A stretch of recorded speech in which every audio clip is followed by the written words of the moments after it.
Ashland. It's unaffordable. Here we move to talent till Ashland gets rent control.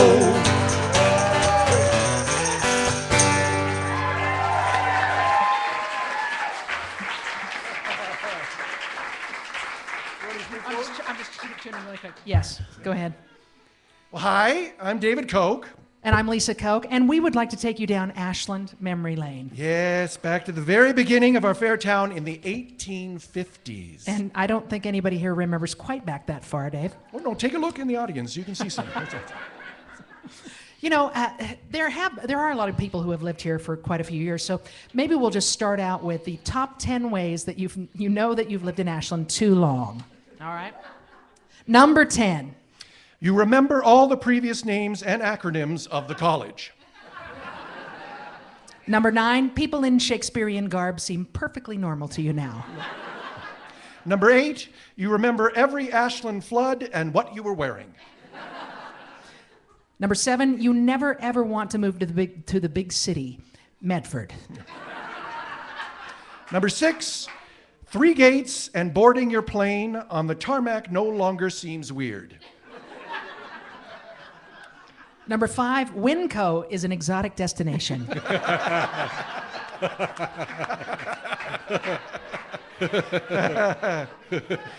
Number 4, you complain about the traffic, yet you used to live in LA. Yeah.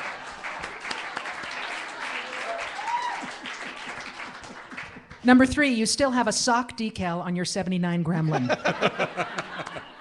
Number 2, you weep when someone says the word Geppettos. Yes, that's right. Oh, listen. Oh, I know. It hurts, doesn't it?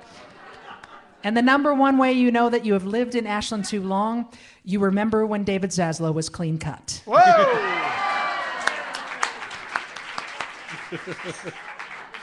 All right, we're going to look back at the major events in Ashland and how they came about.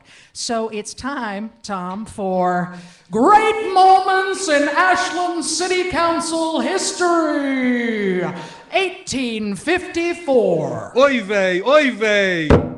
Order! The council meeting of the Southern Settlement of the Oregon Territory will come to order. We have 2 challenges that face us that must be discussed. The naming of our new township, and some way to make us lots of money. Mr. Mayor, I have an idea that can solve both our problems. The floor recognizes businessman and philanthropist and Jewish philanthropist Abel Hellman. Maybe he'll build some synagogues here someday. You bet I will. Well, Mr. Mayor, it seems to me that we can solve both our problems by opening a string of saloons and houses of prostitution.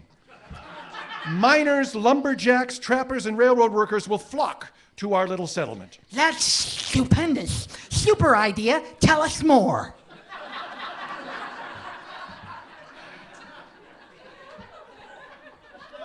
Thank you, Jebediah. As I was saying, with this tried and true business model, we'll easily show profit within the first month, and after that, it's Easy Street. Easy Street, yes! But what about a name for our township?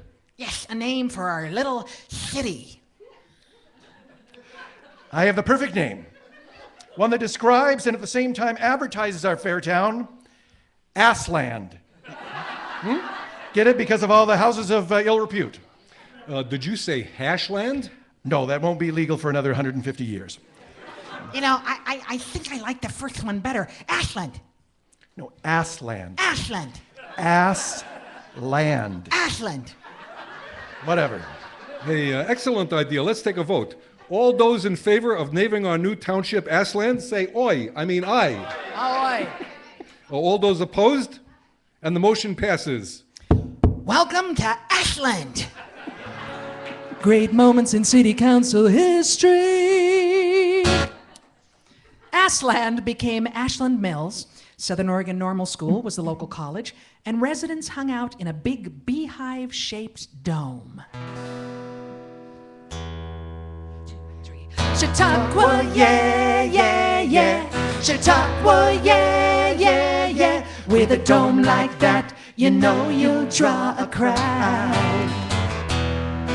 With a dome like that, you might just drop a crumb. Yeah, yeah, yeah. Yeah, yeah, yeah. Yeah, yeah, yeah, yeah.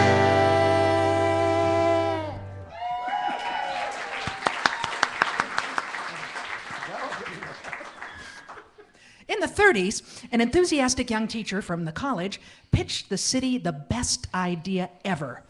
Tom, another great moment in Ashland City Council history, 1935.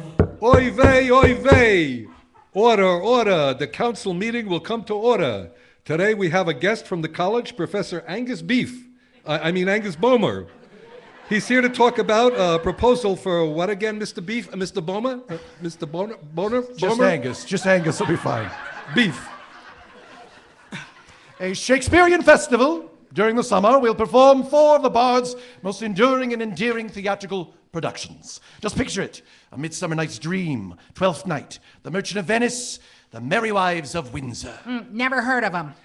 Now, Angus, what would we as a city get out of the Shakespeare Festival? Artistic vision.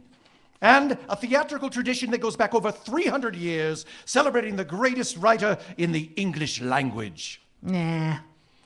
All right. Creating community.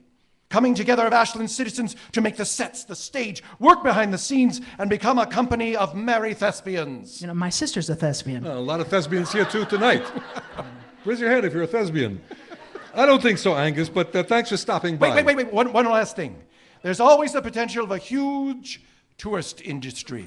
Tourists? You mean like mugs and T-shirts? Yes, but so much more.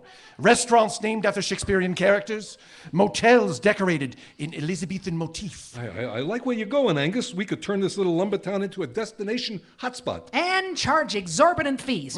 But we need a catchphrase to draw the people in. How about stay a day, then go away? Not very inviting because we want them to stay for at least 4 days. How about stay a week, see a creek? You know, because we got a creek here in town. Creek. Yeah, so how about stay 4 nights, see men in tights? I'm sorry, what? Oh, okay. Stay 4 days, see some gays. See some shows that you can't understand, but have men in skirts and big swords. Hey, all this talk about tights and skirts and swords sounds like foreplay at my house. That's it! Stay 4 days, see foreplay. Now that I'd come to see that.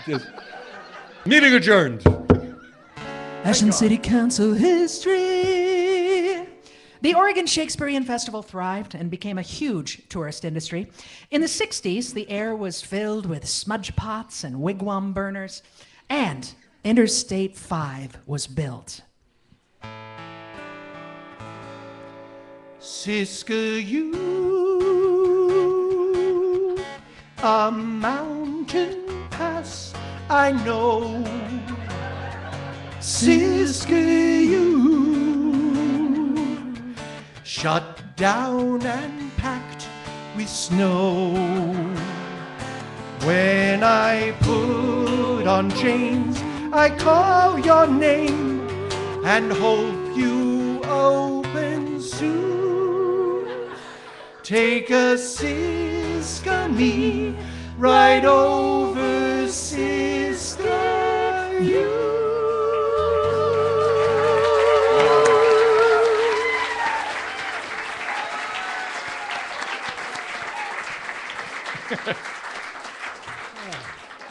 Ashland continued to grow and prosper through the years and became a high-end tourist town and retirement mecca. Many residents found themselves driven out by the gentrification, which brings us to our final, Tom, great moments in Ashland City Council history, present day. Oy vey, order, order. The council meeting will come to order. The Right Honorable Mayor John Stromberg presiding. Oh, John, I hope that you like your accent here. We open the floor to questions. Mr. Mayor, with the lack of rental housing in Ashland, rents have skyrocketed, leaving many residents with no option but to move out of Ashland. Now, many of us own small cottages on our properties and would love to offer them as rentals, but because of the antiquated R1 zoning rule, we are not allowed. Well, that's correct, Pam. However, we are encouraging property owners to open their homes and offer an extra room as a rental option. And there are other possibilities as well. Yes, Mr. Mayor, that's correct. For instance, if you own a doghouse, feel free to rent that. Or a pup tent would also be acceptable. What about a tree house? Does it have a roof? No. Then yes. Okay. My kid's bouncy house? Yes, it's on the list, yes. Refrigerator box? Depends on how many entrances. Lawn chair? Yes, but those are magnets for aggressive deer. Oh, yeah. People, the basic rule is as follows here. Just follow me, okay? If it's comfortable, existing environment with running water, heat and electricity, then no. You can't rent it. Meeting adjourned. Little guitar here.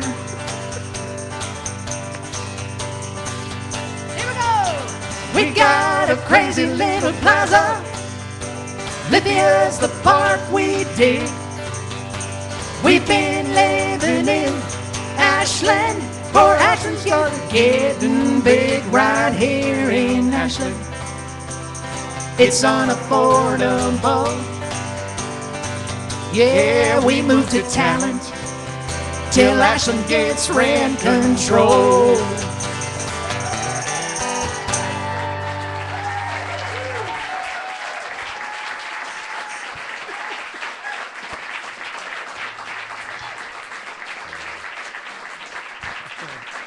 We'll be back.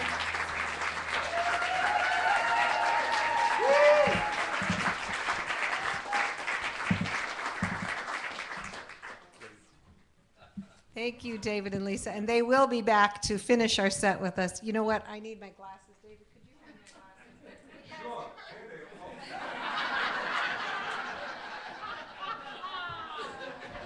We're all aging, right? Oh, it's not even a joke. Okay. So listen, our next guest is a roaster who we wanted to get different facets of Ashland, you know, Shakespeare and the restaurant business and so on.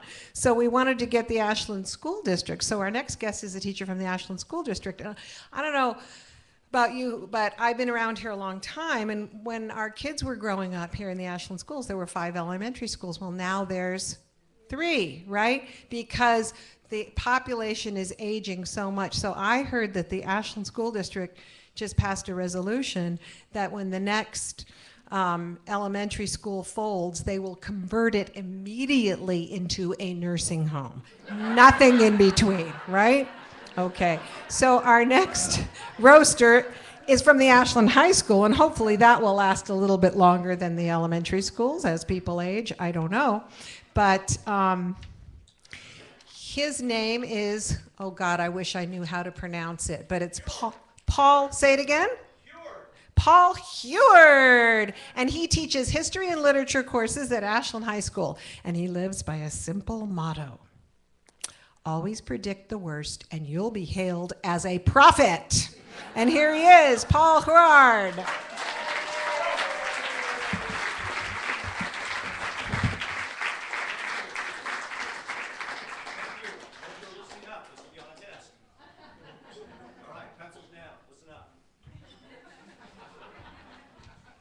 I want to thank that great duo that was up here. Thank you for warming people up for me. Okay. Thank you, ma'am. I can't remember your name, so I'm going to simply refer to you as Madam Green Goddess Dressing. Thank you very much. I appreciate it. And thank you for having me tonight. My portfolio was pretty broad. It said Roast Ashland. I'm going to do my best. I am a high school teacher, and I enjoy what I do very, very much. And many of you out there, I've been honored to have your children in my classroom.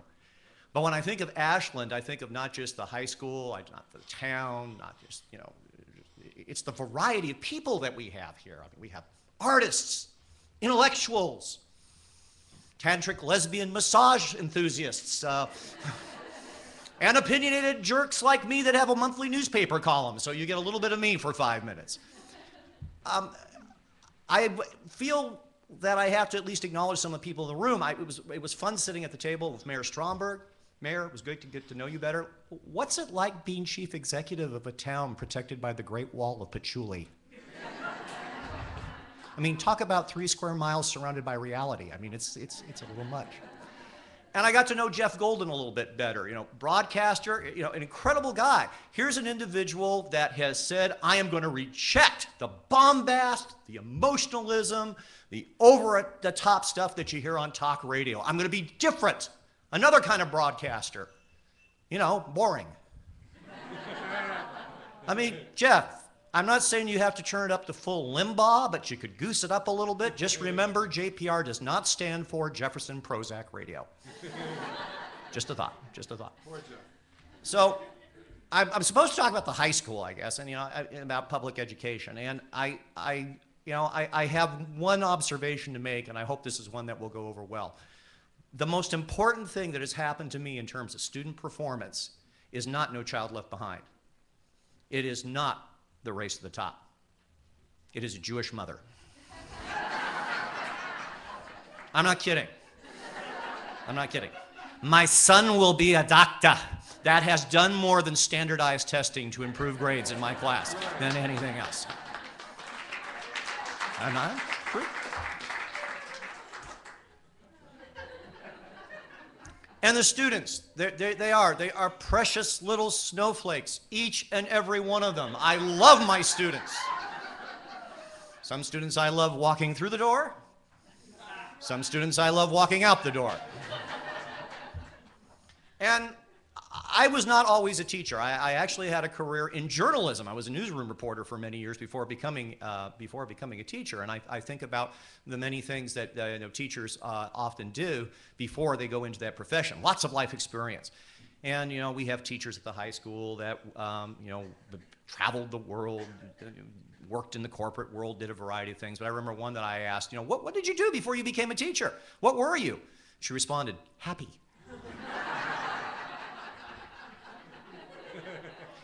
I know, it's not that bad. It's not that bad. All I want to say is this, and I mean this, I know this is intended to be a roast, but I want to say something actually serious, and I was told I have 5 minutes, so I'm trying to stick to that, and then this will be my last comment. It is an honor and a privilege to be a teacher in this town. That's not a joke. That's not satire. I'm dead serious. I have the most wonderful group of kids imaginable. I have friends that teach across this nation. And when I talk to them, they tell me about the issues that they have, just trying to get kids to do homework, come to class, do the things that they're supposed to do, the basics in order to move their education forward. Your children are a delight to teach, and it's an honor to be their teacher, and I thank you for letting me have a few minutes with you tonight.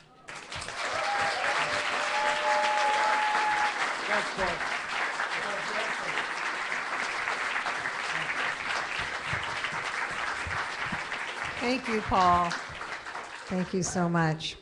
And, there's a lot of professionals in Ashland, teachers, there's tie-dyed, ponytailed doctors and lawyers and all kinds of professionals, but everybody's hip in Ashland. I went to the eye doctor just the other day, and he was very hip, and he said, I want to give you not just an eye exam, I want to give you a third eye exam. And he didn't mean like 1 exam, 2 exam, 3. He meant third eye. So I said, okay, it's Ashland. He said, just put your face on the thing here, put your eye in. And then he started adjusting, and it was more spiritually enlightened, less spiritually enlightened. More spiritually enlightened, less spiritually enlightened. And it worked. I got my third eye all tuned up just for tonight. So our next guest is from the Daily Tidings. I used to call it the Daily Tiddlings, compared to the big newspapers. John Darling is a journalist for the Tidings, essayist, poet, author of, get this, 80 books on Kindle. Took me 16 years to write 1 book. He's got 80. Former journalist with KOBI-TV, the Oregonian UPI, the U.S. Marines, Oregon Legislative Staff, journalism teacher at SOU, and also, it's Ashland, he's also a therapist.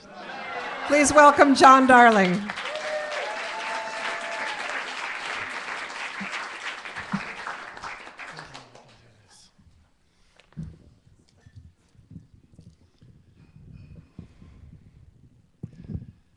Good evening. Instead of a monologue, I tried to write this over and over, but so finally I started writing it as a poem. So I got my first byline in the Tidings 49 years ago. And I love you, Daily Tidings. You have been there every day, decades longer than the Mail Tribune. You're smart, small, and finessey. You hardly ever go page one with drive-bys, stick-ups, embezzlements, like the Trib has to. They have to cover the dark side. Those things don't happen here. We feature awesome creative stuff like Ollie classes and climate change groups and pioneer statues. Bless you, Tidings, for your hyper-localized news, local news, and putting girls volleyball as the lead story on the internet.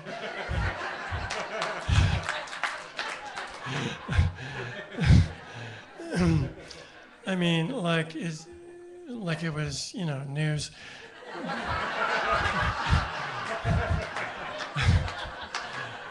Well, I hope you're not out there, my editor. Okay.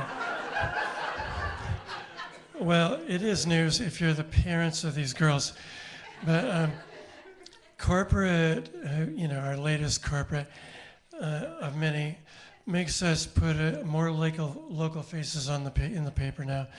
Just get those faces in the paper. So our new mission really is playing catch up with Facebook. So I adore writing for you, my daily tidings. It beats working. I mean, every day I go out and talk to people, or rather they talk to me, and they go on and on about their latest vision to make the world a better place. And they are doing that. And I wish all cities would do the same. Then this nation wouldn't have, insane, lying buffoons promising to make us a great and racist nation again.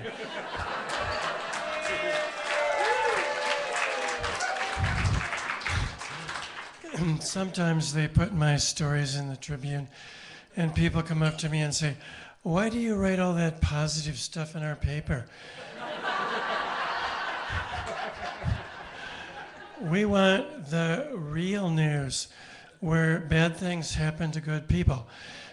And I say I can't help it sometimes. Rays of sunshine just can't be kept out. Sometimes people ask how the tidings can keep going, since the city keeps out all the big advertisers and big box stores, McDonald's. People ask how the tidings can keep going after 140 freaking years, and with only 1 out of 10 people here subscribing to it. I mean, really, 2,000 out of 20,000 people get the tidings. Hello? And it's $5 a week. That's the same as 1 latte and half a scone. And you people are all rich, right?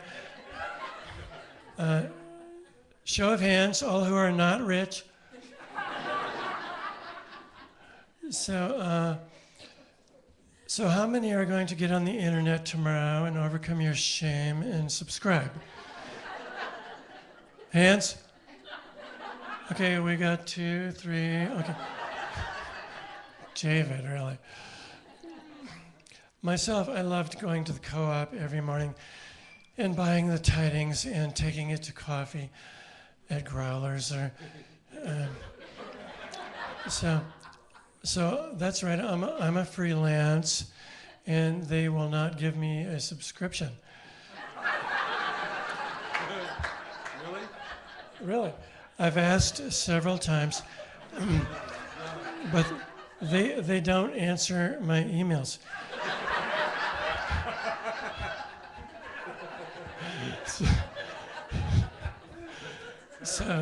So they're cheap also, and that's karma, right? And I love reading those local headlines. You know, local is the name of the game with local news now, and we are in the black, believe it or not. And once in a while, there's a real shocker in the headlines. Like that time in '08, remember? The banner headline, oh my God, said, "Tidings editor arrested for rape." Remember that? Well, no one accused us of cover-up on that one.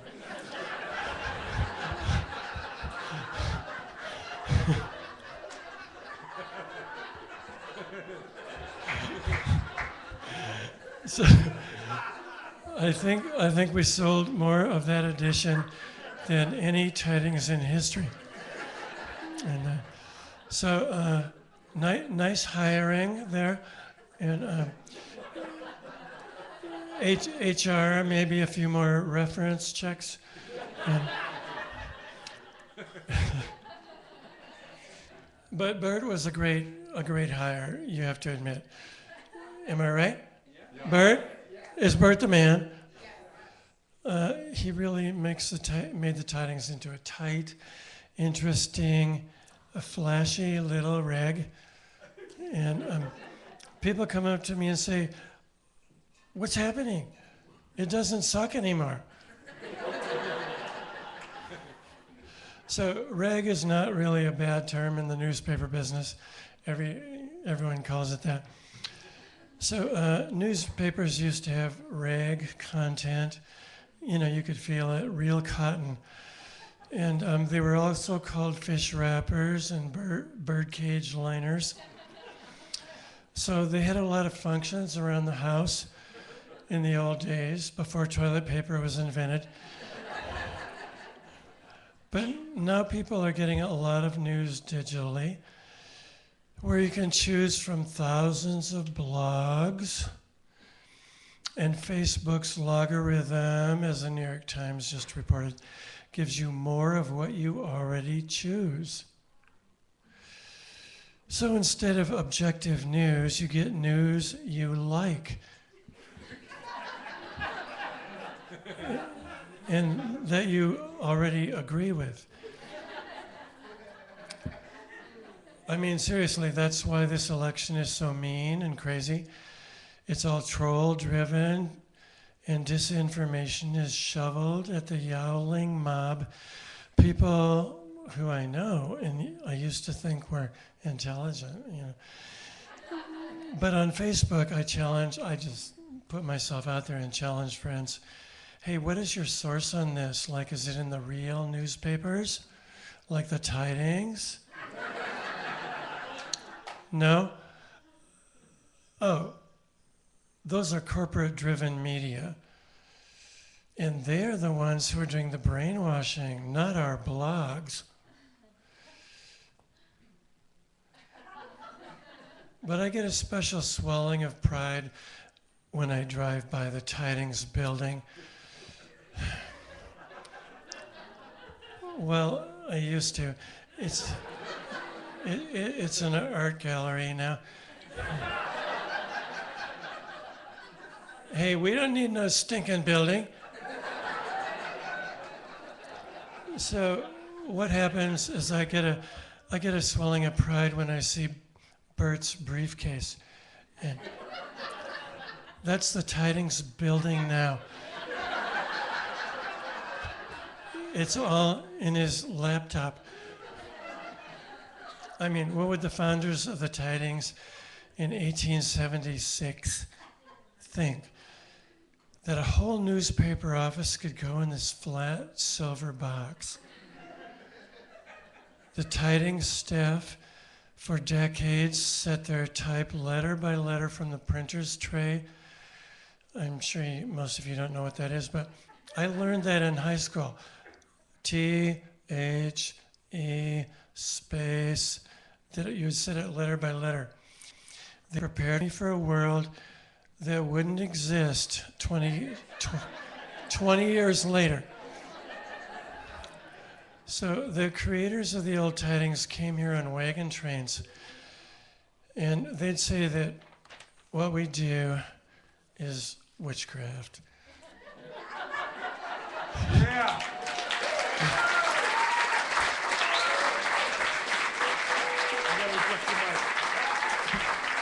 Boy, you're good. That's family, great. Thank you. Really good.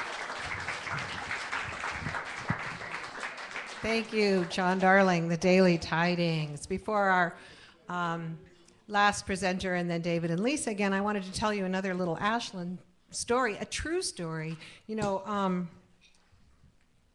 a lot of Ashland people, as you know, are into really alternative lifestyles, okay? And that can include a lot of things. And since we're still in 1968, it can include a lot of free love. And I won't, in many different forms, different kinds of relationships. And some people are into that and some people are not. And I happened to be in an Ashland restaurant just last week, and I overheard a couple who, well, one was into it and one wasn't. And it kind of went like this.